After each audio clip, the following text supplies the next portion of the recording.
Vanuit de Out of the Box TV-studio in Borren is het Dijken draait door Songstory met de legend Jan Smeets, deel 2. Ja, dan komt het natuurlijk op die Pinkpop, hè? Want wie is Pinkpop ontstaan? Wie is Pinkpop ontstaan? Je moet je eens voorstellen dat... ja, Pinkpop... Komt ze dan met een groep bijeen en heb ze het erover? Ja, we hadden, ja, tuurlijk, ja. Maar nu zit er zoveel gebeurd in dat tijd. Ik moet je voorstellen dat ik toen dat tijd deed al verschillende concerten. Mm-hmm. En een daarvan was zo'n concert door met Melanie. Oh, ja. Die volkszangeres. Ja. Heeft ze trouwens nog? Nee, Melanie is gestorven. Melanie ook ja. dood. Ja. Godverdomme, iedereen dood. Melanie was ziek, kon niet. En we zaten met een groepje heen. Echt de eerste jongens van de eerste uur. En we zagen, potverdomme. Vind ik wel jammer. Ik heb niet kunnen organiseren. Dat we toch laten merken dat we... En dat hebben we weer een Pinkpop georganiseerd. Onder het motto van... Er gebeurt nooit gaat in Limburg. Ja. Laten we nog eens een keer zelf doen. Mm-hmm. We niet meer wachten op de Hollanders. We doen het zelf. Nou, en toen is de eerste Pinkpop geboren. Ja, dat was werken met 6 groepen. Of 6 of 7 geloof ik. Met, en dat zal legendarisch blijven, de allereerste concert van de Golden Earring. Ja. Dat was geweldig. En zo ging dat achter elkaar door. Hè. Dat is gegroeid. Ja. En we hebben het nooit losgelaten. We hebben nooit... Een paar keer hebben mensen wel in het bestuur gezegd. We hadden toen een bestuur. Jan, we moeten even met uitzeggen, want toen hebben we genoeg gedaan. Nee, we gaan verder. Mm-hmm. En dat is echt zo verder gegaan. Ja, maar er is ook een verhaal dat jaar voor dat Pinkpoppark er ook op de Gulpenerberg. Ja, Wat, dat is een misverstand. heel veel u zeggen van dat was de eerste Pinkpop, maar dat klopt niet. Ik zal je vertellen. In de boek van Pinkpop 50 heb ik veel bij die dat boek geschreven heeft. Heb ik die gegund dat ik het over de festival kon schrijven, omdat ze een zoon medewerker was. Mm-hmm. Nou, ja, oké. Maar als ik het verhaal nu lees, ik heb het een pas geleden nog gezegd, Biel, ik ga het nooit moeten doen. Dat geeft zo'n vertekend beeld, zeker voor die paar lui. Want er waren in Gulpen niet meer dan 400 man. Ik was één ervan. Ja, dat stelde niet veel voor. En toch heb ik er een verhaal gemaakt ervan. En dat we niet moeten doen, maar goed. Ja, dat blijft de er wel bij, ja. Ja, waarom is er gekozen voor Geleen? En waarom eigenlijk in principe het Damepark? Omdat al heel snel gezien hadden dat dat een prachtig park was. Met de oppervlakte en alles wat erbij was.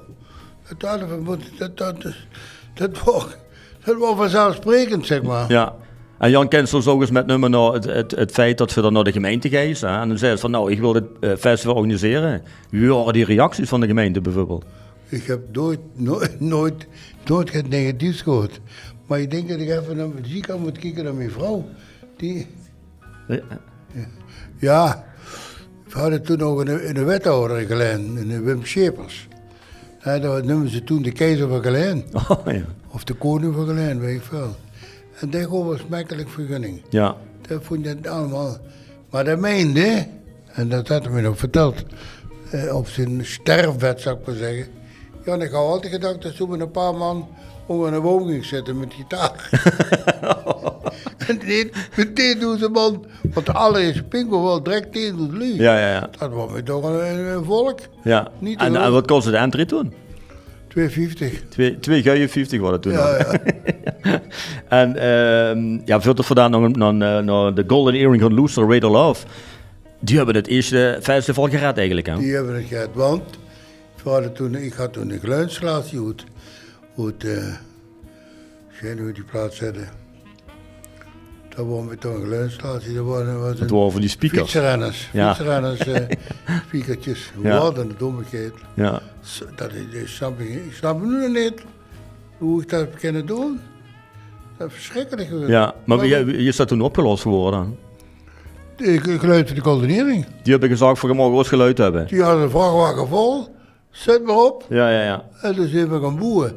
En dat klonk eigenlijk geweldig. Ja. Ja, die worden dus wel al vlug bij dan, hè? Want anders had je dat niet gekend. Nee. Ja. Dit was voor ons een sensatie. En ja, Dat geeft ook een hoop straat, denk ik. In het begin. En ja, wie ging dat toen met boeken van artiesten? nou, ik heb vrij snel contact gehad met van grote jongens. Van Leo Ramakers tot Willem Venema. Die allemaal wel Pinko wilden boeken. En koos je ook nog het omschrijven van de sfeer van de eerste editie in Geleen? Die sfeer was eigenlijk dat ik me kapot geschrokken heb. Ik ben zelf een niet-roker. Een echte pertinente, fervente niet-roker. En ik ken het iedereen tegen zijn roken, zei ik altijd. Eerst word je ziek en dan ga je dood. Niet doen. Ja. En ik heb het nooit gedaan. En dat deed iedereen heel raar gevonden. En toen zaten ze er op het veld allemaal wiet er ook. Nee, daarom. Dat was voorstellen dat ik dan het organiseer. Dan zijn er allemaal burgers wiet te kopen. En dan weet ik. Ik denk, godverdomme. Dus dat is zeker aan de kop. Ja. Maar goed. Ja. Nou, voor in ieder geval even luisteren naar de Golden Earrings. Er zijn nog hele mooie beelden nog van. Hè? Ruud van West had die opgenomen. Hè? Met Radar Love. En voor in ieder geval naar de plaat luisteren. Kumper.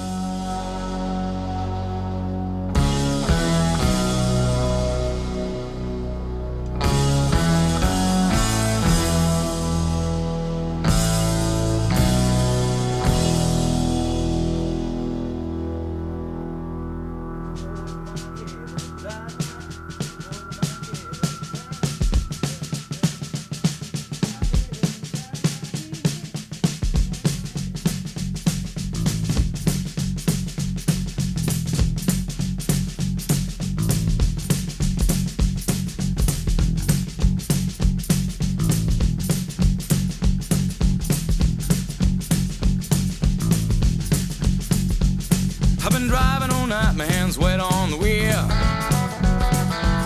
There's a voice in my head that drives my heel. It's my baby calling, says I need you here. And it's 4:30 and I'm shifting gear.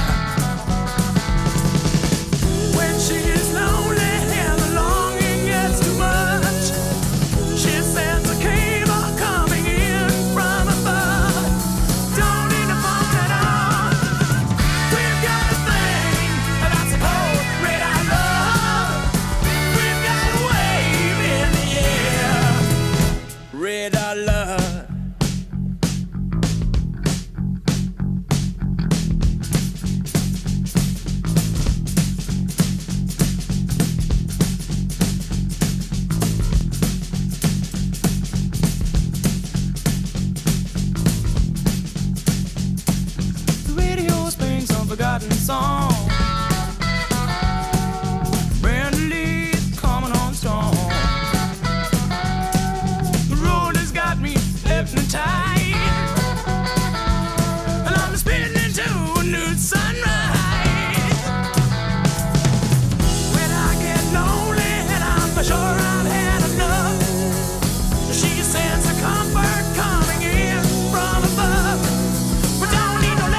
Ja, de legendarische Golden Earring, Radar Love. Jan, wat heeft het overlijden van George met je gedaan? Dat was natuurlijk wel in de klap, hè? Ja, dat was zeker. Heel aardige jong. Sowieso zeer empathisch. En dat is een klap hier in geweest. Ja. En heet je nog contact? Of heb je met de rest van de bandleden nog contact over gehad? We hebben nog contact, ja. Ja. Vooral met Jos, met de drummer, ook contact. Cesar Zuiderwijk. Ja. Ja, ik heb hier nog het vragen van mensen die wat hebben dat ingestuurd. Frank Lahai. Kun je een voorbeeld van gedrag noemen van een artiest waarmee zij riskeerde het festival en dus optreden verwijderd te worden? Oftewel, worden ook artiesten die zich misdragen? Oh, je hoorde genoeg. Ik kan nog herinneren, Jury en het Blockheads. Ja, die gingen in de oude kleedlokalen van de tribune dan, hè? Van het park, zeg maar. Ja, mijn vader, dat was toen medewerker, en de regelde de boterhammen, de sandwiches. We moesten goed uitspreken. Ook geen boterhammen, maar sandwiches. Ja.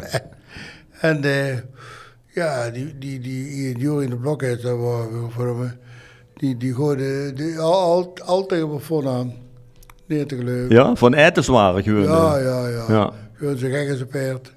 Maar dat komt ze allemaal overheen, hè. Ja. Ik heb hier een vraag van Wil Jansen. Ik zou wel eens willen weten wat hij van de huidige line-up van Pinkpop vindt. Niet goed? Niet goed? Nee, niet goed. Maar dat komt omdat er veel te veel festivals zijn.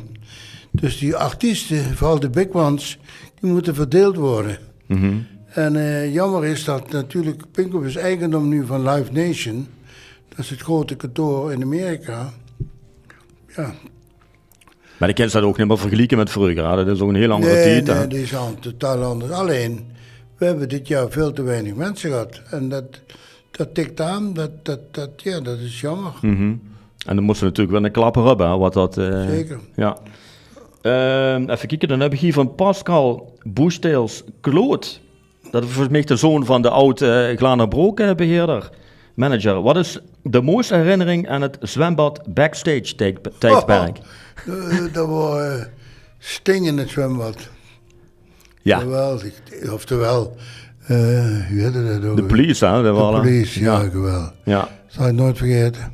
En wie komt dat die dan een keer insprongen? Ja, dat is lekker warm. Zo'n water. Ja. Wat wil ze? En dan wordt gewoon dat zwembad wordt open voor Angerlu, ja. Dus... Ja, daar wordt iedereen ingezongen. Ja.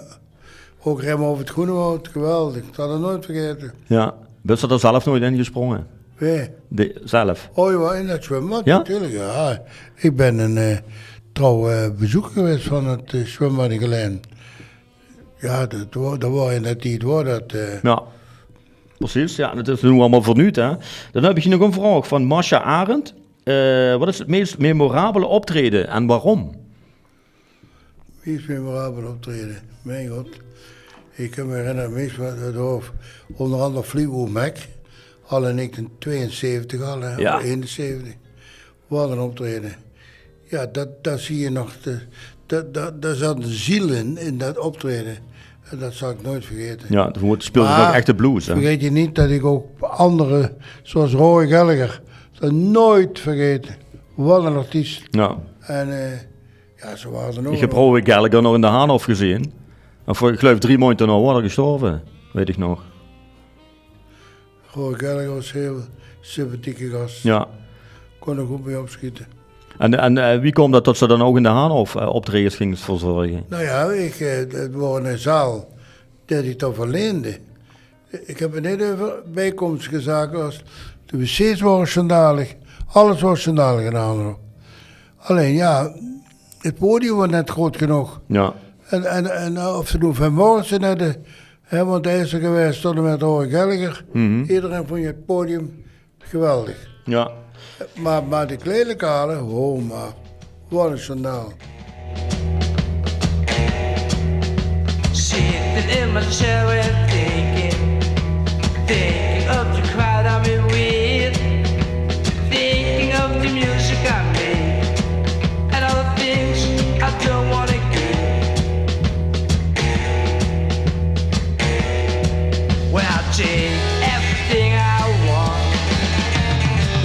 friends are fighting for me. But every time that I take one, they're indisposed for me. Well, this is my life of sadness. This is the life I live. This is my life of gladness. This is the life I live.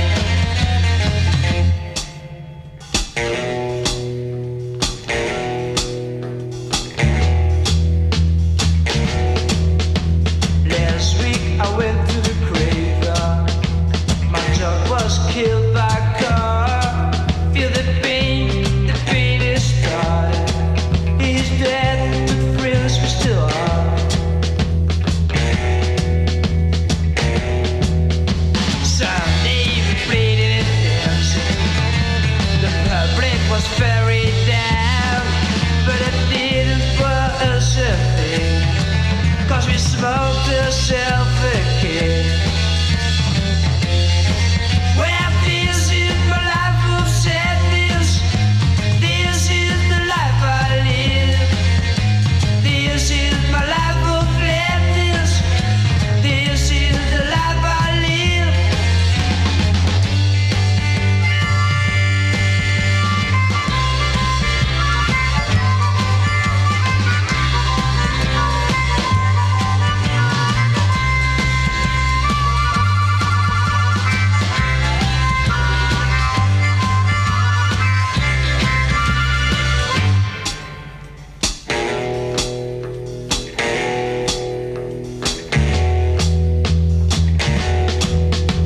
I had the girl and I love her. She knows I still do.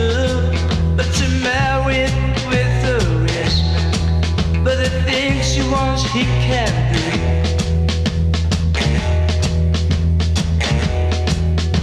Once we were on Joe's wedding, we smoked and drank all night.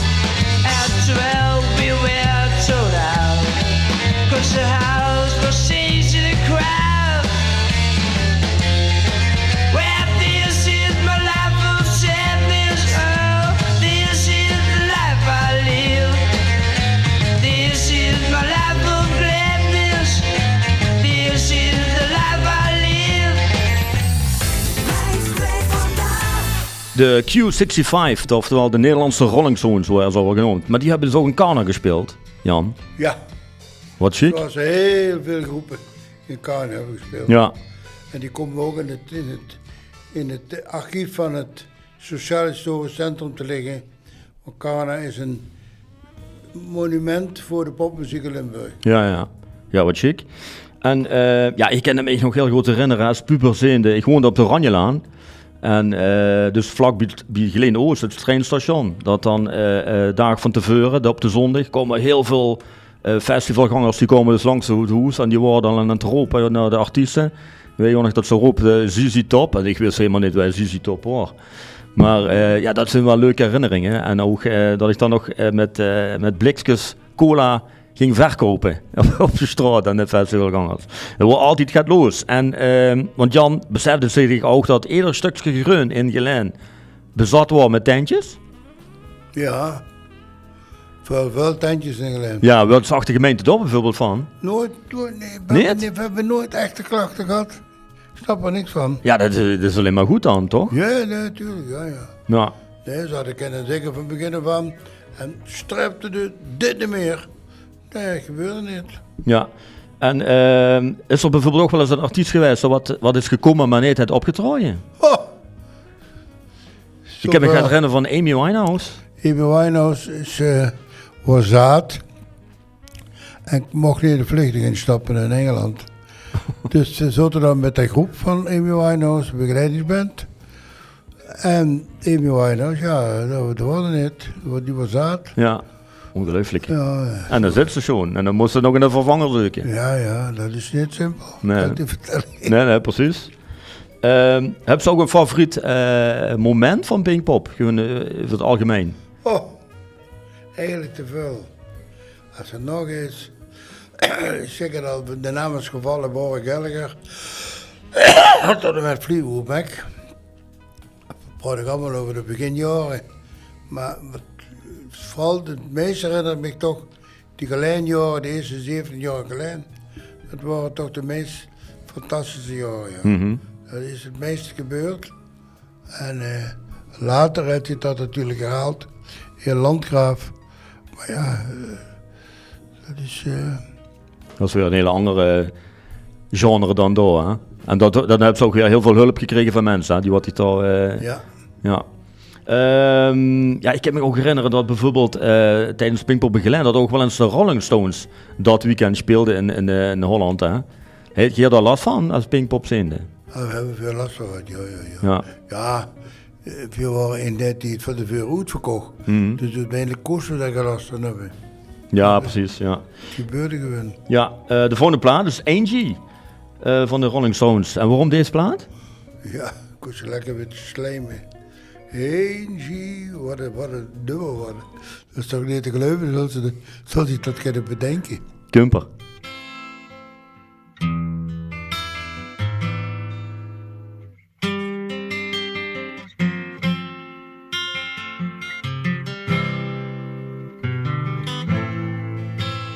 Angel, Angel, when will the spots all disappear? Angel, Angel, well, will it lead us from here? With no loving in our souls and no money in our clothes. You can say we're satisfied.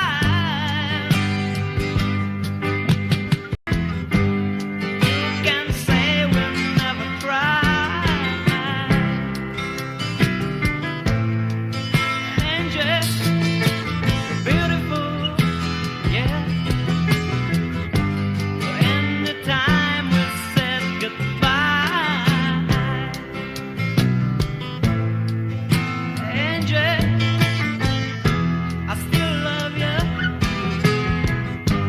Remember all those nights we cried, all the dreams we held so close seemed to all go up in smoke. Let me whisper in your ear,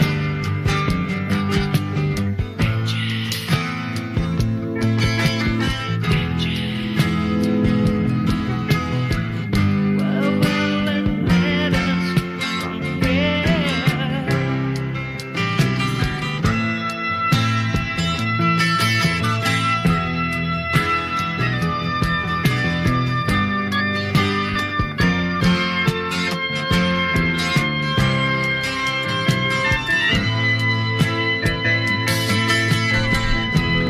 Ja, dat blijft een klassieker, Jan. De Rolling Stones met Angie. En, maar was tegen de Rolling Stones of Beatle fan? Want dan moest je altijd kiezen. Allebei, allebei. Ja, gewoon allebei. Dus je gaat korter bij de microfoon, Jan. Als ze knap artiest was, dan heb je een geweldig nummer gemaakt. Dan kent ze, dan kan je iedereen op de rieken zetten. Of toch Fleetwood Mac, of het is de Beatles of de Rolling Stones of Tom Petty en de Heartbreakers. Ja. Fantastisch is fantastisch. Vooral is ook wel heel vaak verteld dat Mick Jagger nog geen kwam. Hè? Dat er kwam en eigenlijk zou optreden met Peter Tosh. Ja, dat is toen niet doorgegaan. Oh, goed, wat een drama. Ja, Eigenlijk een drama. ja. Want hij zou dat doen en dat was geen enkel probleem. En toen kwam er op het podium en toen zag je al die camera's. En dan deed dat niet. Ja. Ja, dus hoe excentriek in een man kunt zijn als de artiest was. Mhm. Toch? Ja, wat ging er toen doen dan? Ging er niet van voetbal in de IJssel? In de beroemde IJssel van Geleen, Ja, waar later Bob Marley het opgetrokken. ja, Daar heeft Mick Jagger zitten voetballen. ja. Godverdomme zijn klojo. En Jan, wie heeft ze Bob Marley nog alleen weten te halen? Nou, moet je je voorstellen, ik had in dat tijd, waar Leon Ramaker al bezig met Grote X. En op een gegeven moment kreeg ik een aanbod van of ik Bob Marley wilde doen. En de Bob Marley had gepland in de oude Fortuna Stadion van Sittard. En die kaartverkoop liep gewoon niet goed. Ik denk, godverdomme, dit gaat niet goed. Hier kan ik wel eens de vierde raken. Nou, en toen ben ik met gepotten met de handen of met de sporthallen geleid, met de ISAL. En op vrij snel kreeg ik het klaar om het concert te verplaatsen. Alhoewel, het was best wel moeilijk. Want hij stond een cd uit, of een LP uit, met er stond een lijn op. Of zit er dan bedoel ik. Dat er optrooien. Ik denk, godverdomme, dat wordt nog een drama. Het is toch allemaal doorgegangen. 4000 man in de handen, of in de E-zaal, ja. Ongelooflijk. Ja, want de akoestiek was niet echt, als ze zei, goed hoor, met dat schuin daken. Hè? Dat vond ik een drama. En de voorstelling, het heeft dan een gevolg gehad, dat optreden. Ik was later in Londen, bij het IMC. En het regende. En op een gegeven moment stonden ze daar dingen te verkopen. Melody Maker. Ik krant ik ook. En ik ging zitten en ik zie daar staan. Zomaar Ziggy Marley met een t-shirt van Pinkpop aan. Ik denk, godverdikke, wat is dit hier? Ja. Nou, wat was nu gebleken nu? Bob Marley was daar met 6 van die vrouw. Die waren allemaal 6 bezig. En die alle 6, die hebben daar, eigenlijk alle t-shirts gestolen. Oh, echt? Ja. Dat was best wel een moment. En ja, daar was Ziggy Marley bij. Bob Marley of Ziggy Marley? Bob Marley, denk ik, ja. Nee, Ziggy de zoon was dat. Oh, de zoon, ja, oké. Ja, de zoon stond op die foto in de Melody Maker. Ah, zo. Toen had ik gewoon 10 jaar waar ik van. Ja. Nou, en moet je voorstellen dat ik... niet te geloven. Dat is inderdaad een raar vooral, joh. Ja. En Jan koos zich ook goed om gewoon met kritiek? Als er wel eens kritiek is op het of dingen van nou. Nou, het is een beetje die grote kranten, die hadden het nooit. Hè. Die hadden allemaal die namen, die komen ze nu nog tegen. Dat was een zeker Gijsbert Hanekroot. Het waren hele grote jongens in dat tijd. En die koosden best wel Pinkpop neersabelen. Maar ik zag altijd, je kent doen wat je wilt. Ik train het op. Zit artiest op trainen. Ja. Ik bedoel, Veer hebben wel die keuzes gemaakt door de groep te contracteren, maar je moet er en ik moet er nu aan Gijsbert Hanen ook denken, omdat hij enorm positief schreef over Bob Dylan, over Neil Young. Gewoon, ik geloof 30, 15 sterren. Ja. Beste ooit geweest. Ik heb het gezien trouwens. Ik ben naar Neil Young geweest in Brussel. En dat was fantastisch. Ja. Ongelooflijk. Ja, chic ja. Ik heb hem al nog op televisie gezien, bij Glastonbury, hoor dat op tv. Ja.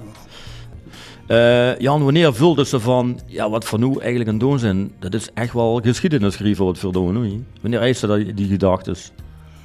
Ja, ik denk bij de 40ste Pinkpop heb ik wel gedacht van, het is wel echt gebeurd. Ja. Jezus, bier. Absoluut. Als je ervan nadenkt, ik moet niet te veel ervan nadenken. Het is gewoon gebeurd. Ja, dat is wel chic, ja. En welke editie leeft er echt perfect? Leep alles met? Oh, er zijn er veel geweest. Gelukkig veel geweest. Ja. Maar dat moet je voorstellen, dat ze van die grote acts... We hadden toen op een gegeven moment van Metallica en al die grote in de tijd, die waren dus toch allemaal op Pinkpop. Dat was wel heel bijzonder. En nu is het heel moeilijk te krijgen. Ik denk... Ik weet in mijn gedachten al hoe we bezig zijn volgend jaar. Dat als het lukt, dan is dat dan een gegeven, maar 3 op een rij. Dat is heel moeilijk, ja.